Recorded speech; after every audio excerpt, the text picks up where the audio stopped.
Guys, kembali bersama saya Bang Bill. Di video kali ini saya akan menyajikan untuk Anda informasi dan juga sesuatu yang sangat menarik. Ikuti sampai dengan akhirnya supaya Anda bisa mendapatkan inspirasi dan juga barangkali mungkin motivasi. Saya juga ingin mengajak kepada Anda semua, jangan lupa like, comment, and subscribe. Siapa tahu channel ini akan berkembang dan video ini juga akan menjadi baik adanya. Kita tonton. Hebatnya demokrasi kita adalah suara satu orang Jokowi sama dengan suara satu orang pedagang kaki lima. Dan kita lebih memilih pedagang kaki lima. Suara pedagang kaki lima, itulah hebatnya demokrasi. Di Jawa Tengah misalnya, saya mendapatkan laporan betapa masifnya penggunaan pejabat kepala daerah hingga mutasi aparatur kepolisian demi tujuan politik elektoral. Ini tidak boleh dibiarkan lagi, mengingat Mahkamah Konstitusi telah mengambil keputusan itu laporannya kayaknya dari Hasto ya, bahwa aparatur negara yang tidak netral bisa dipidanakan.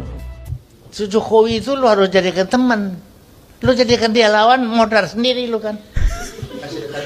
modal betul. Ya, modal sendiri lu.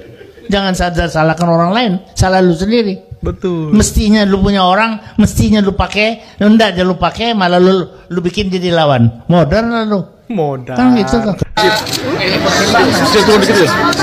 Tanggapannya Bapak dengan pilkada serentak sampai saat ini? Hari ini kita semuanya, seluruh rakyat Indonesia menggunakan hak pilihnya untuk memilih gubernur, wakil gubernur, memilih bupati, wakil bupati, memilih wali kota, wakil wali kota. Dan secara umum saya melihat semuanya dalam keadaan yang tenang dan baik. Mungkin ada himbauan apa Pak pas panasnya setelah perhitungan dan lain-lain kan ya, eskalasinya meningkat pasti. Perhitungan siapapun yang menang sangat jumawa, yang kalah pun juga bisa menerima karena memang kedaulatan ada di tangan rakyat. Yang kalah harusnya bisa menerima ya, karena kedaulatan ada di tangan rakyat, teman-teman. Terima kasih. Oke, matur nuwun Bapak. Terima kasih. Oleh quick count, tapi penghitungan manual berjenjang. Waduh. Ya kan, jadi di seluruh tahapan itu kita harus fight. Ya, karena apalagi nanti penghitungan PPK itu sangat vital, karena disitulah dimungkinkan kotak suara dibuka. Setelah itu hanya mungkin di Mahkamah Konstitusi, dan itu sangat sulit, jarang terjadi gitu. Jadi kami tidak mau quick count ini kemudian melemahkan semangat perlawanan kita gitu. Karena lebih bagus perlawanan kita terhadap sikap ngawur dari instrumen-instrumen kekuasaan itu kita jadikan energi untuk tetap berjuang pada jalur demokrasi yang tersedia. Ya, karena bagaimanapun ini tanggung jawab kita ke depan. Dan dari sini kita akan belajar banyak yang perlu diperbaiki. Bagaimana posisi Polri dalam konteks demokrasi? Apakah masih tetap di situ? Lalu bagaimana kita misalnya mengatur undang-undang pemilu, ya, serentak? Apakah masih sekarang? Atau nanti misalnya gabung saja DPRD kabupaten provinsi dengan pilkada? Itu masih banyak lagi. Tapi pembelajaran banyak dari sini. Oke, baik, Bung Ara. Demokrasi terancam mati. Apakah Anda juga punya kesan yang sama? Berbeda sekali, karena waktu Pak Jokowi itu kepercayaan publiknya bahkan paling tinggi di dunia. Ya, kepercayaan publiknya. Betul ya Pak ya? Habis itu Pak Prabowo 85%. Wow. Lebih tinggi lagi Pak. Kalau rakyat Indonesia nggak percaya Pak, kalau hari ini ada yang nggak jujur, main ya, polisi juga kepercayaan publiknya tinggi Pak. Ya, kejaksaan juga meningkat. Nah, kalau polisi kita bisa boleh gantian nggak? Ya, silakan biar Ara. Ya, kalau kamu ngomong gantian. Ya. Kita nggak usah kayak anak kecil. Aku mau kasih tahu bahwa polisi beda. Biar Ara. Ya, silakan. Udah, silakan. Nggak apa-apa, silakan. Bukan kamu yang ngatur. Yuk, silakan. Ya, saya silakan. Bukan kamu yang ngatur. Di sini ada moderator. Lewat moderator, silakan aja moderator. Moderator yang ngatur, bukan kamu. Makanya saya bilang lewat moderator, silakan. Udah gitu ya. Emang kalau kalah itu ikhlas saja. Enggak. Kalau kalah itu udah ya, gitu. Kalau belajar negarawan itu pernah menang, pernah kalah. Pak Prabowo itu berapa kali kalah? Nggak usah terlalu songong lah. Ya. Kita terlalu songong. Udah, biar Bung Deddy Ara itu selesai dulu. Dari tadi songong melulu lu soalnya. Nggak usah terlalu songong kita. Memang berat kala itu. Iya. Oke, silakan. Sabar aja. Ya memang lebih enak jadi kaki tangan oligarki kalau kita. Oke, berhenti Bung Deddy, biar Ara dulu. Kasih. Ya udahlah. Memang berat kala itu. Nah, jangan terusin lu kayak perempuan. Jangan. Lu udah menteri aja masih kayak perempuan. Heran. Udah, biar Ara dulu. Maaf, saya gender bias ya. Gak apa-apa. Tapi kayak anak kecil. Gak apa-apa ya. Oke, silakan Bung Ara. Bang, Tadi demokrasi terancam mati tadi. Gak kelas gitu ya. Ya nggak kelas tapi lu pancing terus. Udah Bung Ara, Bung Ara dulu. dulu. Lu ngomong aja. Kenapa kepancing? Silakan. Kalau memang bagus, kenapa kepancing? Ya kan, berarti nggak kelas kan. Jadi kalau Pak Prabowo itu kepercayaan publiknya tinggi, ya kan, ya sudah terima itu. Ya, sekarang Pak Prabowo, Pak Jokowi itu rukun. Ada yang nggak suka rukun. Ada yang mau memisahkan, ada. Nggak happy kalau Jokowi Prabowo itu rukun. Iya. Tapi Pak Prabowo bilang sama saya sama Pak Jokowi juga satu matahari, Mas Ara. Matahari aja Prabowo. Begitu. Jadi kalau melihat kepercayaan publik tinggi begini, Pak, ya, dan makin meningkat, Pak, dan aman, pilkada aman. Kalau nggak aman nggak mungkin begini, Pak. Oke. Ya, kalau nggak jujur nggak mungkin begini, Pak. Kalau nggak adil nggak mungkin begini, Pak. Kita di Jakarta sementara ini di bawah kok, terima kok. Kalau kalah terima kok. Apa kami demo-demo marah-marah? Enggak. Pak Prabowo bilang kita terima. Kalau memang kita kalah di Jakarta, kita terima. Begitu.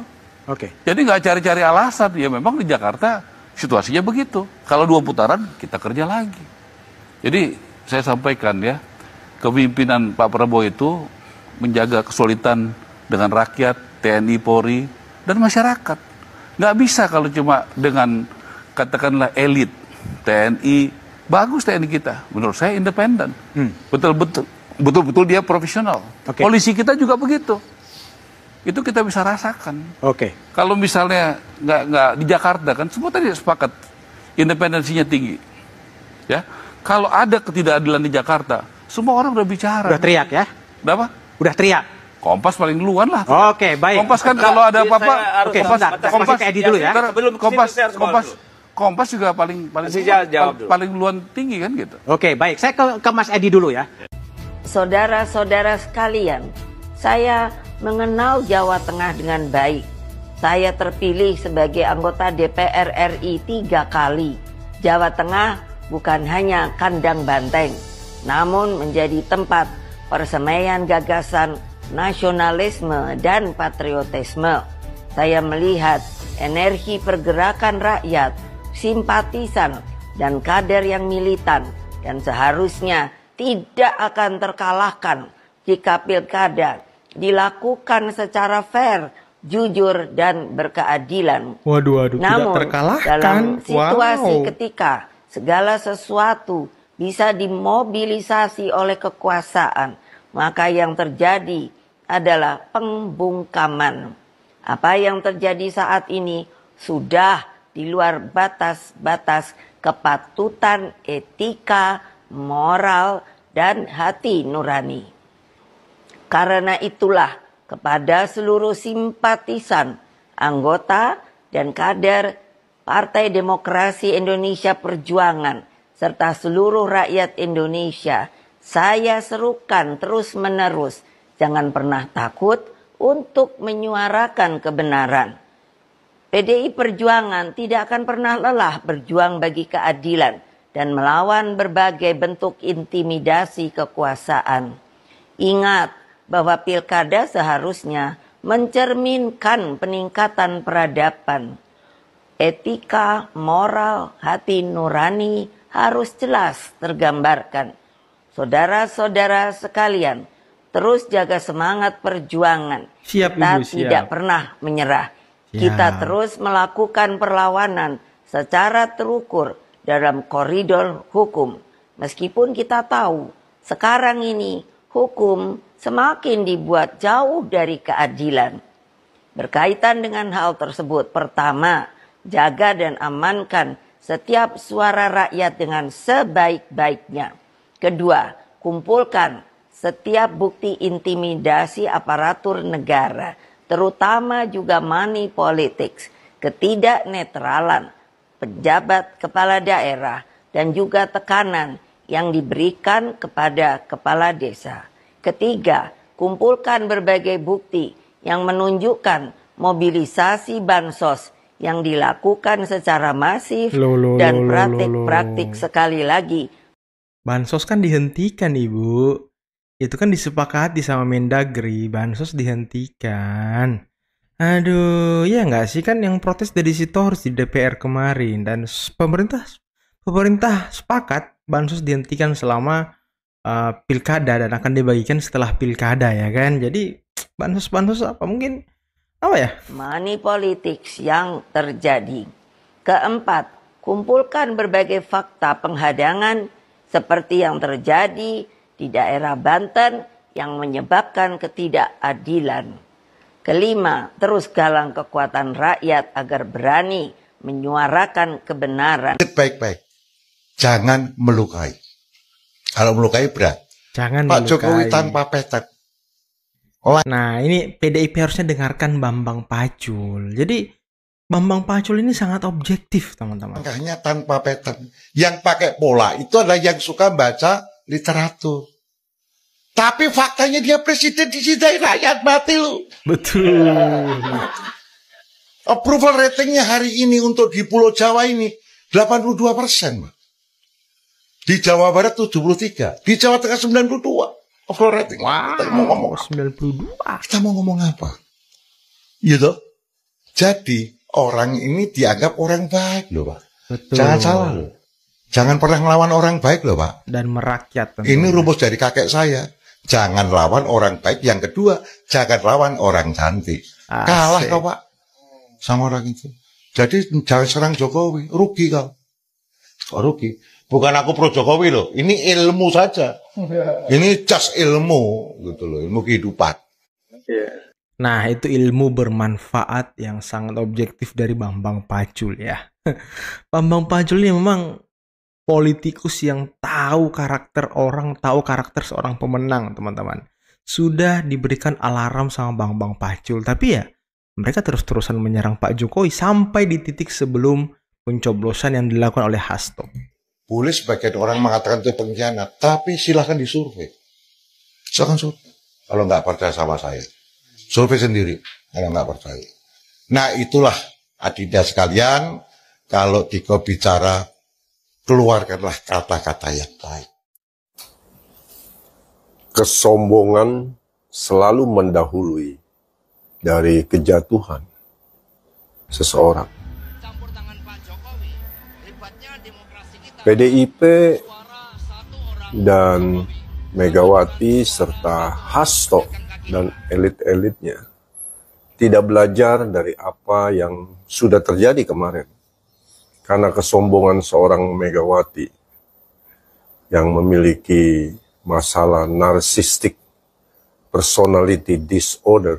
Narsistik ya kan. Yang mencemooh, memfitnah, menghina Presiden Jokowi. Akhirnya di Pilpres kemarin 2024 kalah telak. Hanya mendapatkan suara 17%. Tetapi rupanya PDIP nggak belajar. Terutama Hasto yang, mohon maaf, agak blow on. Saya tidak tahu kenapa Hasto terus menarasikan, menyatakan sikap yang begitu sombongnya, arogannya. Padahal kemarin keok di Pilpres 2024.